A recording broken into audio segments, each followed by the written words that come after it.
আল্লাহর ব্যাপারে নিরাশ হবেন না, তার দয়ার প্রতি আশা হারাবেন না।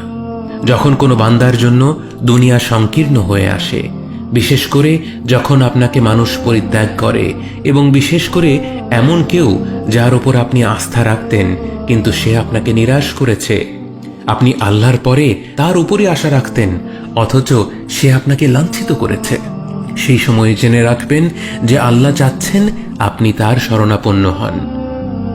এই পৃথিবীর সবচেয়ে সুখী মানুষ হচ্ছে সে যে আল্লাহর দিকে তার মুখ ফেরায়। এই পৃথিবীর সবচেয়ে সুখী মানুষ সে যে আল্লাহর কাছে তার হৃদয় সমর্পণ করে। মনে রাখবেন যে আপনার একজন মালিক রয়েছেন যিনি আপনার প্রতি আপনার নিজের নফসের থেকেও দয়াবান, যিনি আপনাকে ভালোবাসেন এবং ভালোবাসেন যে আপনি তার কাছেই আশ্রয়ের জন্য ছুটে যান আর তাকেই আপনার দোয়ায় ডাকেন। জেনে রাখবেন যে একমাত্র আল্লাহর প্রতি দৃঢ় বিশ্বাসী আপনার জীবনের সংকীর্ণতা দূর করে প্রাচুর্য এনে দিতে পারে, অন্ধকার দূর করে আবার আলোকিত করে দিতে পারে। আপনি জেনে রাখবেন যে আল্লাহ আপনার প্রতি আপনার নিজের থেকেও বেশি দয়াবান।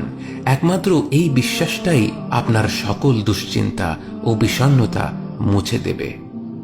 কে আছে এমন যে আল্লাহর দরজায় দাঁড়িয়েছে কিন্তু আল্লাহ তাকে তাড়িয়ে দিয়েছে?